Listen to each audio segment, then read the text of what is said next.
नमस्कार, फोकस न्यूजमा स्वागत छ। म डेभिड पाण्डे। कोरोना महामारीको जोखिम बढेको बढै छ। एकमात्र विकल्प मानिएको खोप अझै सर्वसुलभ हुन सकेको छैन। यही त्रास र जोखिमका बीचमा राष्ट्रिय परीक्षा बोर्डले भने साउन 31 गतेदेखि कक्षा 12 को परीक्षा सञ्चालन गर्ने गरी कार्यतालिका सार्वजनिक नै गरेर तयारी तीव्र बनाएको छ। तर महामारीको तेस्रो लहर आउने चेतावनी विज्ञले दिए पनि परीक्षा बोर्डले भने त्यसलाई केही हदसम्म पक्कै बेवास्ता गरेको छ। के विद्यालयबाट मात्र कोरोना सर्ने हो र भन्ने तर्क पेश गर्न र जोखिम औल्याएकाहरूलाई प्रश्न सोध्न सजिलो छ। तर कोरोना संक्रमित दिनानुदिन बढिरहेको अवस्थामा फेरि त्यही परीक्षा विद्यार्थीलाई गलाको पासो बनाउने अधिकार कसैलाई छैन। परीक्षा बोर्डको यो निर्णयले भोलि विद्यार्थीहरूमा कोरोनाको संक्रमण झन तीव्र गतिमा बढ्दै गयो भने यसको जिम्मा कसले लिन्छ? आजको फोकस न्यूज भौतिक उपस्थितिमा सञ्चालन गर्न थालिएका परीक्षाको विषयमा केन्द्रित हुनेछ।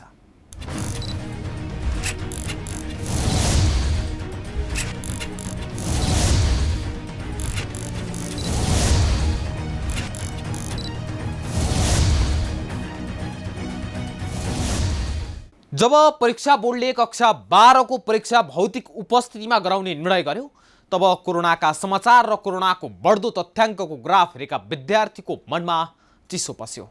भौतिक उपस्थिति बिना नै आफ्नो अध्ययनलाई निरन्तरता दिएका उनीहरूलाई पक्कै पनि परीक्षाको विषयमा पीर त होला, तर त्यो भन्दा बढी चिन्ता बढ्दो संक्रमण र जोखिमको छ। अरू विकल्प नै नभए जसो गरी बोर्ड र त्रिभुवन विश्वविद्यालयले स्नातक तहको प्रथम वर्षको परीक्षाको तयारी गरिरहँदा शिक्षक तथा विद्यार्थीले खोपको पनि माग गरिरहेका छन्। तर अहिलेको अवस्थामा तत्काल नै अर्थात् परीक्षा अगाडि नै खोप उपलब्ध गराउने सामर्थ्य सरकारसँग छैन, जसले गर्दा पनि यसको जोखिम झन बढ्दै गएको छ। यद्यपि स्वास्थ्य मापदण्ड पालना गरेरै परीक्षा सञ्चालन गर्ने दाबी दुवै निकायको छ, तर विद्यार्थीहरू भने परीक्षा स्थलसम्म जाने मुस्किल भएको बताइरहेका छन्। हेरौँ यो रिपोर्ट।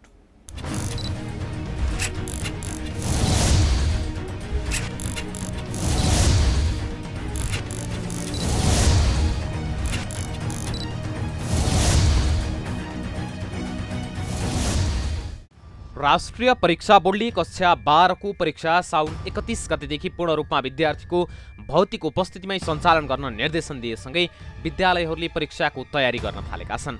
वैशाखमा हुनुपर्ने परीक्षाको कोर्स फागुन चैतमै सकेको थियो। कोरोना उच्च जोखिमका कारण सरेको परीक्षा 4 महिनापछि साउन 31 गतेदेखि सञ्चालन हुने तय भएको छ। परीक्षा साउन 31 गतेदेखि सञ्चालन हुने भएपछि विद्यार्थीहरूले नै आफूले अध्ययन गरेका विषयवस्तुहरू लेख्ने र पढ्ने बानी बिर्सेको भन्दै विद्यालयहरूमा पुनः तयारीको दबाब दिएपछि केही विद्यालयहरूले सोमबारदेखि विद्यार्थीलाई विद्यालयमै बोलाएर कक्षा 12 को प्री बोर्ड परीक्षा सञ्चालन गरेका छन्।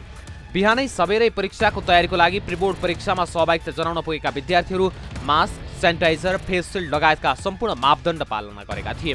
मनमा कोरोनाको त्रास भए पनि आफ्नो परीक्षा ढिलाइ भएका कारण भविष्य नै अन्यलमा परेकाले भौतिक उपस्थितिमै स्वास्थ्य सुरक्षाको मापदण्ड पालना गरेर परीक्षा दिन पाउँदा खुसी लागेको उनीहरू बताउँछन्। यति मात्र होइन, प्री बोर्ड परीक्षाले बिर्सेका विषयवस्तुहरू ताजा हुने विद्यार्थीहरूको भनाइ थियो। यसरी स्कुलले लिएको प्री बोर्ड परीक्षाले कम्तीमा साउन 31 गतेदेखिको फाइनल बोर्ड परीक्षाको लागि भने तयारी गराएको विद्यार्थीहरूले महसुस गरेका छन्।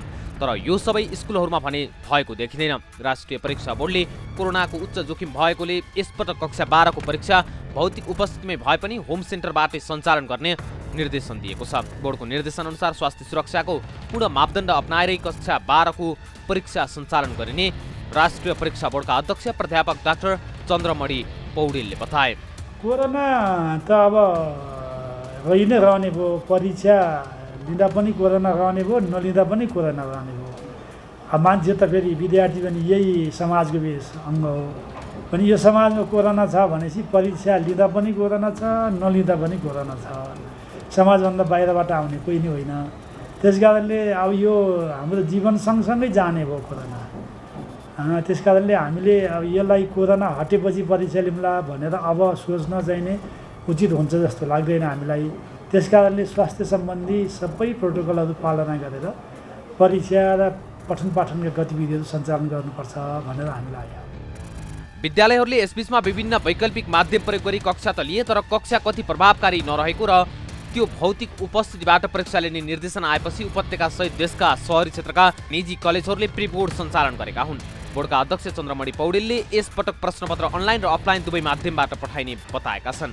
अनलाइन पहुँच भएका केन्द्रहरूमा परीक्षाकै दिन प्रश्नपत्र इमेल वा अन्य विद्युतीय माध्यमबाट पठाइने व्यवस्था गरिएको छ।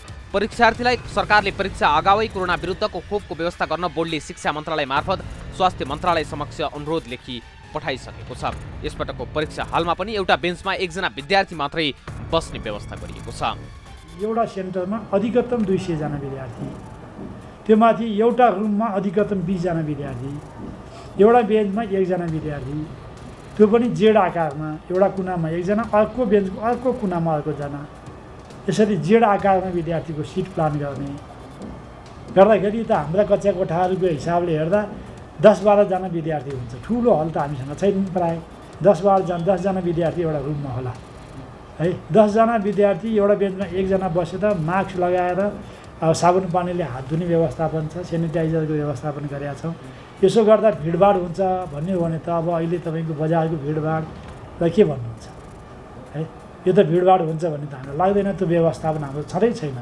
जम्मी हाम्रो चाहिँ अहिले 3,43,000 विद्यार्थीमध्ये जम्मा त्यति हो हाम्रो विद्यार्थी, 3,34,000 विद्यार्थी जम्मा विद्यार्थी हो।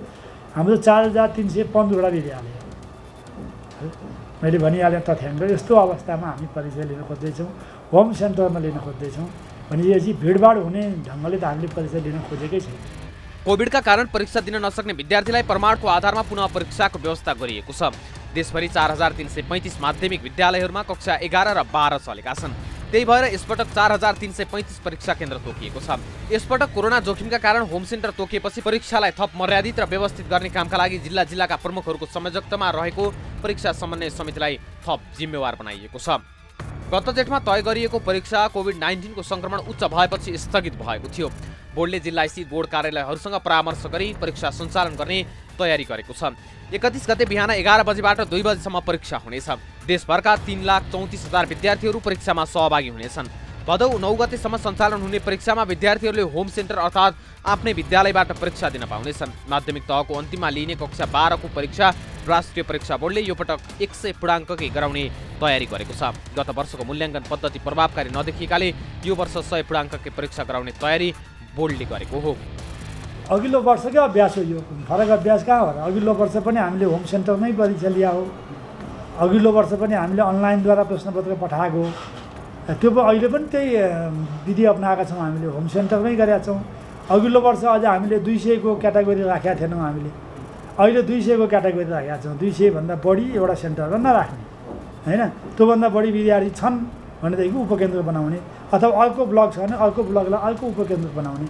त्यही विद्यालयको पनि धेरै ब्लक हुनसक्छ, धेरै ब्लक छ भने 200 विद्यार्थी राखेर एउटा केन्द्र बनाऊ, अर्को ब्लकमा अर्कै व्यवस्थापन गरेर उपकेन्द्र बनाऊ। र विद्यार्थी आउने जाने चाहिँ बाटो बेग्लै गरेर र 1 घन्टा अगाडि चाहिँ नै विद्यालयको ढोका खोलिदेऊ होइन भनेर चाहिँ हामीले व्यवस्थापन गरेको। यो अघिल्लो भन्दा पनि अझ सुधार गरिएको व्यवस्थापन। बोर्डले अघिल्लो वर्ष 40% मूल्याङ्कनका लागि परीक्षा लिएको थियो। शिक्षकले जथाभावी प्राप्ताङ्क पठाउँदा कक्षा 12 को नतिजा प्रकाशनमा ढिलाइ भएको थियो। 100% पूर्णाङ्कलाई 40% कायम गरिएको थियो भने शिक्षकहरूले कुरा नबुझेर हो कि 30 पूर्णाङ्कको परीक्षामा 60 नम्बर दिएको भेटिएको थियो। बोर्डले गत वर्ष परीक्षा समय र अङ्कभार घटाएर परीक्षा लिएको थियो। बाँकी 40% मूल्याङ्कन कक्षा 11 को नतिजाका आधारमा र 20% आन्तरिक मूल्याङ्कनको आधारमा परीक्षा भएको थियो। तर कोभिडको महामारीका बीचमा परीक्षा सञ्चालन गर्न नहुने तर्क वितर्कका बीच बोर्डले कक्षा 12 को परीक्षा सञ्चालन गर्दैछ। यसरी सञ्चालन हुन गइरहेको परीक्षाका बारेमा विद्यार्थीहरूको धारणा भने यस्तो पाइयो। सरकारले चाहिँ विद्यार्थीलाई प्राथमिकतामा राखेर खोप प्रदान गरिदिए साह्रै राम्रो हुन्थ्यो। खोप ल्याउन नसक्ने पनि होइन, ल्याउन सक्छ। विद्यार्थीलाई खोप लगाएर अब सहज वातावरण मिलाइदिए हुन्थ्यो। अब इक्जाम त जहिले भए पनि हुनु नै छ। अब अनलाइन व्यवस्थापन पनि नेपालमा सायदै पोसिबलै छैन, किनभने भर्खरै सुरु हुँदैछ अनलाइनको ट्रेन्ड पनि। त्यही भएर फिजिकल्ली लिँदा पनि खोप लगाएर विद्यार्थी सबै विद्यार्थीलाई खोप लगाएर परीक्षामा सामेल गराए त्यो उचित हुने थियो भनेको। अब अहिलेको समयहरू है दिन प्रतिदिन हाम्रो सङ्क्रमितहरू बढिरहेछन् है, अनि हाम्रो इक्जाम भन्दा पनि बसी डर चाहिँ कोरोनाको छ क्या। हामी अब इक्जाम त दिने ठिकै छ, इक्जाम दिएको भोलिपल्ट घरै केही दिने केही भइहाल्यो भने होइन हामी के गर्ने क्या। हामीले इक्जाम त दिउँला, इक्जाम त ठुलो कुरा होइन, आफूले पढेको छ, तर के भने भोलिको दिनमा कोरोना सङ्क्रमितले गर्दा के अरूलाई कसैलाई सङ्क्रमित होला के होला होइन, एकदम मनमा जोखिम छ नि त। अब हामीलाई लाग्ला के होला यसको जिम्मेवारी चाहिँ को लिने?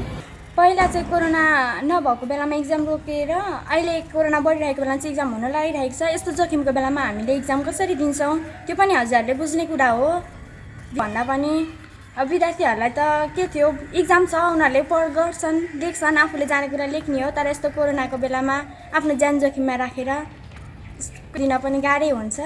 कोरोनाको माहौल दिनका दिन बढिरहेको क्रममा पनि हाम्रो इक्जाम हुन आँटिरहेको छ, त्यसैले हामी चाहिँ एकदम असुरक्षित महसुस गरिरहेका छौँ। त्यसैले हाम्रो लागि चाहिँ हामीलाई यो भर्चुअल इक्जाम भनौँ न, अब फिजिकल इक्जामलाई भन्दा पनि बेसी महत्त्व चाहिँ हामीलाई अनलाइन इक्जाम गराइदिँदा चाहिँ धेरै राम्रो हुन्छ भन्ने हामी त्यो टाइममा चाहिँ त्यतिखेर चाहिँ हामी सुरक्षित हुन्छौँ।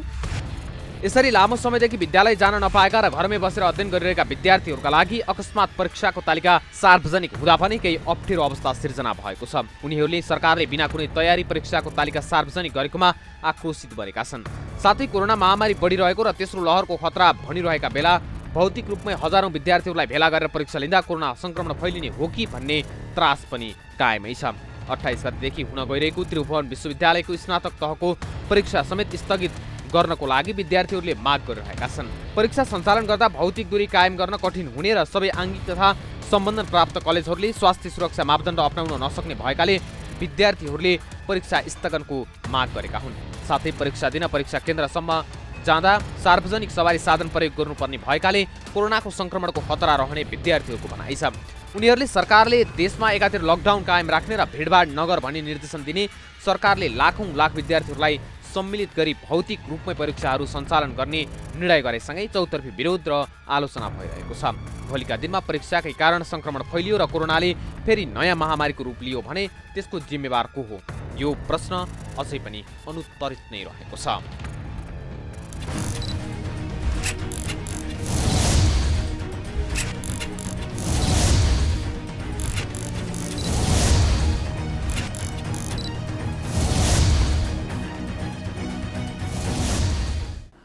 हामी कति लापरवाही छौँ भन्ने उदाहरण हामी आफैले दिनहुँ गर्ने व्यवहारले प्रश्न पार्छ। लकडाउन खोलेसँगै हामीले जनस्वास्थ्यका मापदण्ड पालना गर्न लापरवाही गर्छौँ। यो अवस्थामा जनस्वास्थ्यका मापदण्ड पालना गरेर सुरक्षित साथ परीक्षा गर्न सक्छौँ भन्ने आत्मविश्वास भ्रम सिवाय केही हुन सक्दैन। अन्य विकल्पमा छलफल गरेर अगाडि बढ्नुको सट्टा परीक्षाकै रटान लगाउनु उपयुक्त हुँदै होइन। यी लगायतका विषयसहित उपस्थित हुनेछौँ एकैछिनको विश्रामपछि।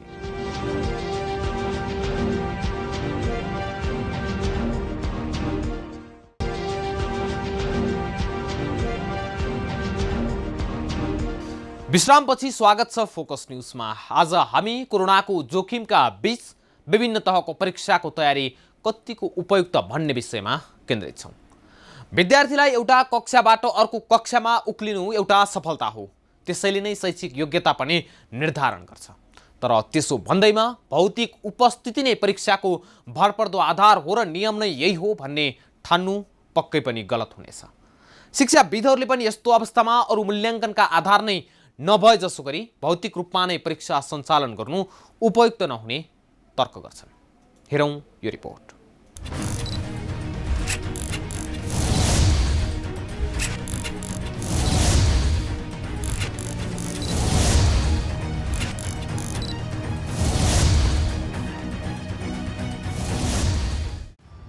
स्वास्थ्य सुरक्षा मापदण्ड पूर्ण रूपमा कार्यान्वयन गर्दै कक्षा 12 र स्नातक तहका विद्यार्थीको अन्तिम वार्षिक परीक्षा सञ्चालन गर्ने तयारीमा राष्ट्रिय परीक्षा बोर्ड र त्रिभुवन विश्वविद्यालय जुटिरहेको छ।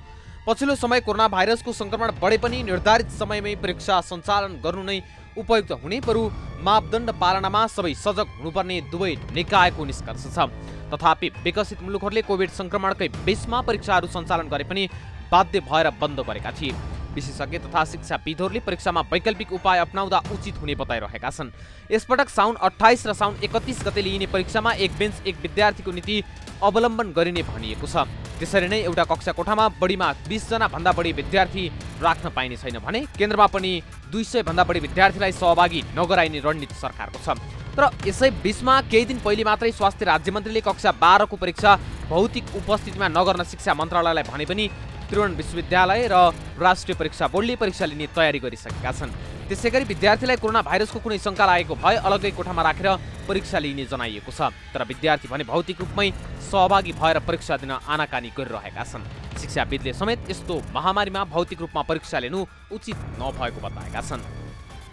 राष्ट्रिय परीक्षा बोर्डले चाहिँ 12 कक्षाको परीक्षा चाहिँ लिने भनेर तयारी गरिरहेको अवस्था छ। अब यो महामारीको बेलामा त्यसो गर्दाखेरि कतिको उचित देख्नुहुन्छ नि हजुर चाहिँ? नचाहिने काम हो। मैले ठाडै नचाहिने काम किन भने भनेदेखि नि पोहोर साल पनि यही दशा अनुभव त छ नि।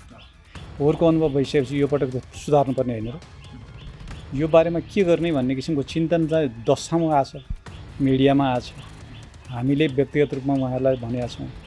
त्यसपछि वैकुण्ठ अरियालको संयोजकत्वमा बनेको टोलीले जवाफ दिएको छ। त्योदेखि बाहेक आफ्नै विवेक पनि हुन्छ, त्यो सबै प्रयोग गर्न सकिन्छ। त्यसमाथि पनि फेरि उहाँ त क्रान्तिकारी मान्छे, क्रान्तिकारी भनेपछि त नियम समातेर बस्नुलाई क्रान्तिकारी भन्दैन, नियम त भत्काउनु पऱ्यो नि बेलामा काम। त्यो बेलामा चिन्तन नबनाएको हुनाले मलाई त बेकारको काम जस्तो लाग्छ। जस्तै अहिले सबै जताततै बजारहरू पनि खुल्ला छ, ती कुराहरूमा चाहिँ खासै स्वास्थ्य मापदण्डका पालना पनि गरेको पाइँदैन। यद्यपि परीक्षा चाहिँ सार्नै पर्ने अथवा परीक्षा गराउँदा चाहिँ बिग्रिने चाहिँ के हो सर? एक दुईवटा कुराकानी छन्। पहिलो कुरो के हो भने नि शिक्षक डराछ मान्नुहुन्छ। शिक्षकले इन्जेक्सन खोजिरह, शिक्षकलाई इन्जेक्सन भयो भने विद्यार्थीलाई के हुन्छ? विद्यार्थीले पनि त खोज्छ, विद्यार्थीलाई दिएको छैन।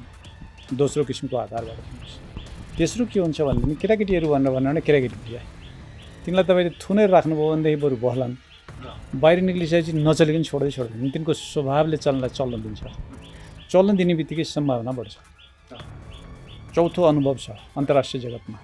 चाइनिजहरूको अनुभव हेर्नुहोस्, फ्रेन्चहरूको अनुभव हेर्नुहोस्, अमेरिकीहरूको अनुभव हेर्नुहोस्, इन्डियनहरूको अनुभव हेर्नुहोस्। तिनीहरूले के बुझे भनेदेखि स्कुल खोल्नु हुँदै अन्तर्राष्ट्रिय जगतमा त्यो किसिमको ढङ्गको छ। उनीहरूले त्यसैले गर्दा स्कुल खोल्न डराए। विकल्प के भनेर भने हामीलाई चाहिँ त्यो नहुनु सोच्नुपर्ने होइन र। खास अहिले हामी जुन शिक्षा प्रणालीबाट गुज्रिरहेका छौँ अथवा त्यसैसँग हामी अगाडि बढिरहेका छौँ, त्यो शिक्षा प्रणालीमा एउटा कक्षा माथि निस्किनु पनि एउटा सफलता जस्तै नै बनिरहेको अवस्था छ। यो अवस्थामा त्यो फेरि अन्तिम विकल्प भनेको परीक्षा हो। परीक्षा सकिएपछि बल्ल त्यो खुड्किलो पार गर्छ अथवा सफलता प्राप्त गर्छ। अब त्यो सफलतामा नै ब्रेक लाग्छ नि त यदि परीक्षा भएन भने, गरिएन भने त। परीक्षा गर्ने अर्को उपाय छ। विद्यार्थीलाई प्रोजेक्ट वर्क दिए के हुन्छ? प्रोजेक्ट वर्क विद्यार्थीले प्रोजेक्ट गर्छ, त्यो प्रोजेक्टको नतिजा चाहिँ उसले भन्छ, उसको प्रोजेक्ट कस्तो होला भनेदेखि ल एउटा भाँडो बनाउनलाई विश्वकर्माको आरनमा उसले चाहिँ कसौडी बनायो, ताम्राकारले त्यो तामाको भाँडो बनायो, कसरी बनाउँदो हेरेर त्यो बनाउने सारा प्रक्रिया लेख र अहिले भएको यो के भन्छ भाँडा बनाउने कारखानाहरू छन् नि त्यसको प्रक्रिया र यसको प्रक्रियामा तुलना गर भन्यो भने कति राम्रो अनुसन्धान हुन्थ्यो होला। परियोजना कार्य अनुसन्धान विद्यार्थी गरिखाने हुन्छ, मजा आउँछ। अब यो किसिमको प्रक्रियाबाट जाँच गरे के हुन्छ? विद्यार्थीलाई अनुसन्धान गर्न दिनुहोस्। अनुसन्धान सामान्य अनुसन्धान केही पर्दैन। उसलाई सामान्य अनुसन्धान भनेर भनेको के हो भने मकैको बोट कसरी हुर्किन्छ, गहतको बोट कसरी हुर्किन्छ, यति दुईवटा। जेन बेला जे छ त्यही बेलाको दिउँला नि, जुन ठाउँमा जे छ त्यही दिउँला नि, होइन? गहतको कुराकानी हिमालमा गएर टिचिङ गर्ने होला, त्यहाँ अर्कै कुरा भन्नु पर्ला। अब यो प्रक्रिया गर्ने बित्तिकै हामीसँग के मजा आउँछ भनेदेखि नेपालभरिको ज्ञान ठ्याक्कै आउँछ। त्यसो गरी के हुन्छ? परीक्षा त भयो। अर्को तरिका भयो, विद्यार्थीले लेख्यो के अरे किताब त पढ्यो, त्यो किताब त उसले सकि नसकि पढाएको छ बिचरो। अब त्यो पढेकोमा के चाहिँ जान्यौ, के चाहिँ जानेनौ, के चाहिँ जान्न बाँकी होला, तीनटा कुराकानीमा तिम्रो प्रश्नको उत्तर चाहिँ नि मैले खोजेँ भनेर चाहिँ भनौँ न। त्यसो भएपछि हामीसँग के मजा आउँछ भने विद्यार्थीले जानेको सूची पनि आउँछ, नजानेको सूची पनि आउँछ, के गर्नुपर्ने रहेछ भन्ने सूची पनि आउँछ। त्यसो भएपछि विद्यार्थीलाई के भन्नु भने ल तपाईँ यति जानेपछि कक्षा चढ्ने है, यति नजान्दासम्म हुँदैन, ल कसरी चढ्नुहुन्छ तपाईँको काम, मैले चाहिँ तपाईँलाई कक्षामा भर्ना लिएँ तर तपाईँ बिएमा भर्ना हुनको निम्ति वा इक्विभ्यालेन्ट टु त्यसको समकक्षी बन्नको निम्ति तपाईँले यति चाहिँ जाने हुनुपर्छ भनेर भन्ने के हुन्छ? जानेन छ ल कथमको जाति, त्यो पनि गर्न सकेन छ। विद्यार्थीले चोराएछ भनेदेखि अर्को तरिका गरौँ नि त। त्यसो भए विद्यार्थी भर्ना हुन आउँदाखेरि चाहिँ भर्ना हुनलाई पाउने, जे विषय पढे नि हुने, भर्ना हुनलाई तपाईँ यति प्रतिशत ल्याए साइन्स, यति प्रतिशत ल्याए मानविकी भन्ने यो सिल्ली कुराकानी गर्न पाइँदैन, बन्द गरिदिनु थियो। किनभने क्षमता छ भन्नु म क्षमता छ, म चाहिँ जान्छु भने चाहिँ मलाई साइन्स पुग्दैन भनेदेखि त्यो एउटा चाहिँ नि ब्रिज क्लास बनाइदिउँ न। भइगयो, ब्रिज क्लासमा जान्छ विद्यार्थीले, पढ्छ, आफ्नो किसिमको गरेर गर्छ। युरोपमा त्यही गर्छ, अमेरिकामा त्यही गर्छ। तपाईँ हामीलाई नाइ भन्दैन नि, 12 क्लास यहाँबाट पास गरेर जानुहोस्, बिएमा भर्ना लिन्छन्, ओके फाइन भन्छन्। बट यु नो भनेर चाहिँ भन्दा तिमीलाई यो कोर्स पुगेन गर भन्नु भन्ने कुरो मिल्यो। त्यसले कक्षा चढाउन पनि बाटो छ है। खालि प्रश्न के आउँदो रहेछ भन्दाखेरि हिजो जस्तै 3 घन्टाको जाँच अनुहार हेरेर गर्ने, त्यसपछि शिक्षकले जाँच्ने, नम्बर हाल्ने भन्ने किसिमको थोत्रो बुद्धि बोकेर हुन्छ र? मैले त थोत्रो बुद्धि भने किनभने नयाँ मान्छे त्यहाँभित्र प्रणालीमा पसिसकेपछि पुरानो कुराकानी मात्रै गरेर हुन्छ, पुरानोबाट त सिक्ने हो नि। त्यसो गऱ्यो भने समस्या हुन्छ। विद्यार्थी, अभिभावक र शिक्षाविदहरूले भौतिक रूपमा परीक्षा नलिन विरोध जनाइरहे पनि राष्ट्रिय परीक्षा बोर्डले समग्र शैक्षिक क्यालेन्डर नै प्रभावित हुने गरी परीक्षा स्थगित गर्न नहुने सुझाव सरकारलाई दिएको छ। कोरोनाका कारण परीक्षा गर्न नसकेपछि त्रिभुवन विश्वविद्यालयले स्नातक तहको पहिलो वर्षको परीक्षा 20 महिना पढेपछि विद्यार्थीले बल्ल दिन पाएका छन्। यसैबीच बोर्डले कक्षा 12 को परीक्षालाई व्यवस्थित र सुरक्षित बनाउन परीक्षामा सहभागी हुने सबै विद्यार्थी, शिक्षक र कर्मचारीलाई खोपको प्रबन्ध मिलाउन पनि सरकारसँग अनुरोध गरेको छ।